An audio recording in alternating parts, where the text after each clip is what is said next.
Okay, folks, the next sort of 15-20 minutes I'll sort of introduce you to the sort of topic area for week 2 of IT Services Management. And a little bit later on I will introduce you to your assignment as well, which will be things you can be working on from now onwards. I want to get us started on this topic area, which is interesting IT systems failures. Because, like I said last week, we can learn an awful lot about IT services and IT services management and the failures there, because they can help us understand what we need to do to make our services more effective. And what we're doing this year, which is very different, I think, from what you will have done last year, I'm not going to teach you answers. I'm going to give you sets of questions, sets of frameworks, theories, and all sorts of other things, which are lists of really interesting and useful questions that you can ask yourself, you can ask of the situation, so that you can actually develop the best answer that you can come up with, or a really good answer, for that particular context. Because what happened last year and with a problem there, the solution to that may be different. If we look at these three that are just coming up, these three classic IT system failures, I mean there's a vast range of other ones as well, but these are three particularly good ones for the sort of thing we're looking at in this module. The London Ambulance Systems failure, LASCAD, which is a 1992 catastrophe. There's the Denver International Airport baggage handling failure in 1995, which kept the airport actually out of action for the best part of a year and a half. And then the Heathrow Terminal 5 baggage handling system failure in 2008. And they will all three of those, and there's some really nice documentation that you can find in case studies that help you to understand really what was going on, and then see what the common themes are, the areas that they failed on, which were replicated in other of these projects. So I want the first part of what you're going to do between now and around about, say, 4 o'clock, is going to be this research around LASCAD Denver Airport and Heathrow Terminal 1. And so I want you to find out the causes of the failures, what were the consequences of the failures, and what was the impact? In other words, who were the people who actually suffered as a result of this? And there's lots of them, and we call these stakeholders, and we'll be looking at the concept of stakeholders in a few weeks' time. From this research work that you're going to do individually and together in little discussions, I want you to find out, first of all, for each of those three projects, the timeline. When did the project sort of start, and where were the key incidents that happened during the whole of the project leading up to the really big, oh dear, it's not working. The second part of your research is to identify what were the real fundamental causes of the failure. And that sometimes is actually quite difficult to find, because sometimes you'll see in the case studies or the audit reports afterwards, they go for some kind of surface level types of causes. And they often are not terribly helpful. What's actually important is to go to the second and third order, second and third level consequences.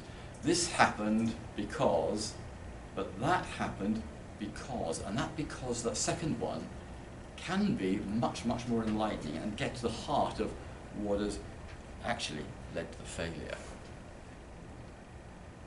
The third part is to look at who were the people who were affected, the stakeholders. It could be, the project managers, it could be the project sponsors, it could be a company, it could be customers or suppliers, or just the service users, the patients who would hoped to be picked up by the ambulances.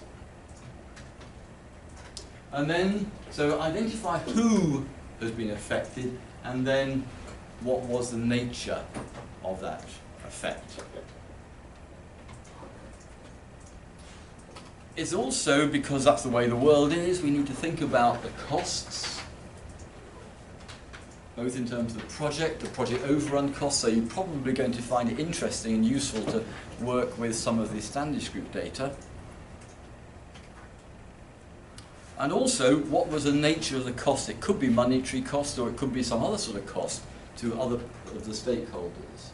And sometimes the workarounds are extremely expensive, because the system doesn't do what it's supposed to do, but we still have to do those tasks which it doesn't do for us. That can cost us an enormous amount of time and effort and resource, people, all sorts of things. So that's the analysis that you need to be doing. And from that, what I want you to develop, as you're doing your research, is to develop your working bibliography, the list of all of the sources you've looked at, the web pages, the case studies, which might be, will probably be found from the web, but they may be found in some of the academic journals that you search through EBSCO, through Emerald, through ACM Digital, and so on. I want you to develop some good sets of notes with citations at Harvard Standard about what those 5 questions for each of those 3 projects. And really, we're leading up to that final bit. What are the lessons that we need actually to take from these 3 case studies? Because you're going to actually be using this as part of that assignment I'm going to show you a little bit later on in an hour's time. But for this week, both sections, the seminar section and the workshop section, you're going to be working on this, but just keep a little eye on where you're going to be going with your assignment. Also, while you're doing all of this work, don't feel you have to have a sort of library sort of environment of no talking. Discussion and sharing of your research and sharing of your ideas will help you all multiply each other's activities, and you will all get better, because you'll be bouncing ideas. I thought of this. Ooh, someone will say, I never thought of that one. That's a really great idea. And it's this sort of synergy of our thoughts that is going to be so helpful. And every now and then, we might stop and have a sort of summary, so we can all share our ideas as to where we've got to with LASCAD, Denver City Airport, and Heathrow. Just see what we can pull together. Okay, guys? That makes sense? Questions? Okay, use that to start getting there. There are also actually quite a lot of other sources that you can use.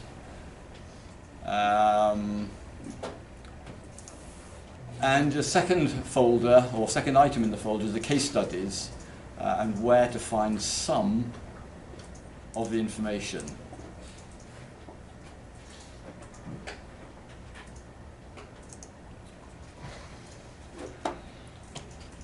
And here are 3 URLs which will get you to some a starter set of resources, one for each of the cases. But I want you to find many, many more. So you can use these as to just get going on your working bibliography. But make sure you don't just store the URL. That is not a helpful way of building your bibliography. You need all of the details, author or whatever, year, title, and then the URL, and in brackets, accessed from the date you've accessed it. You've always got to do that. The importance of having that date of access of a web URL is that if you find it today, you write your assignment and submit it in four months' time, roughly, which is roughly when you will be, and that URL now no longer works, you've got evidence, you've actually taken a snapshot at that date, you know it was there. And I would also strongly advise all of you, whenever you get an interesting source on a web page, you use something like PDF Writer, which is effectively a printer driver which turns a web page in HTML into a PDF that you can then save. Then you have the evidence. Now, the reason I always mention this one is because I had a problem like this in somewhere between 1999 through to about 2002 or 3, when I was doing my LLM. And I came across a website which was effectively Tony Blair's blog. It wasn't actually a blog quite, but it's what we would call that today. And I found a really interesting page or two where he was talking about why he had authorized the British Army, along with NATO, to go into Yugoslavia. I knew what it was there, I had the URL, but I didn't have a PDF print of it. When I needed that particular source as an absolutely crucial part of one of my assignments, that web page had vanished. In fact, the whole website had vanished, because someone had obviously looked at it and thought, no, Tony, you can't do that, because if you leave that there any longer, the human rights courts and the and so on will have your guts for garters, and you will end up being prosecuted under war crimes. So that just kind of poof and vanished, and I didn't have a PDF copy of it, so I couldn't use it. I had to find a different way of answering that particular assignment question, because I no longer had the evidence. I mean, I can still see it in my head, I can still hear my reading of it. I know almost perfectly what the words were, the crucial words that he used in that web page. And that's what, 12 years later. Can't use it. I have no evidence that he actually said it. It's my fairy story, because there is no evidence. So make sure that you always get PDF copies of every web page that you are going to use and cite in evidence. And it's dead easy, because I think we've got PDF Writer on our machines here, or something like that, within our browsers, I hope. I'm not sure. I got it on here, I'm not sure whether you can. But on your PCs at home, it's dead easy. You just look for PDF Writer, and you download it and install it, and it turns up as a printer driver in your file print menus. And it's really, really useful. So, okay guys, time to start your research.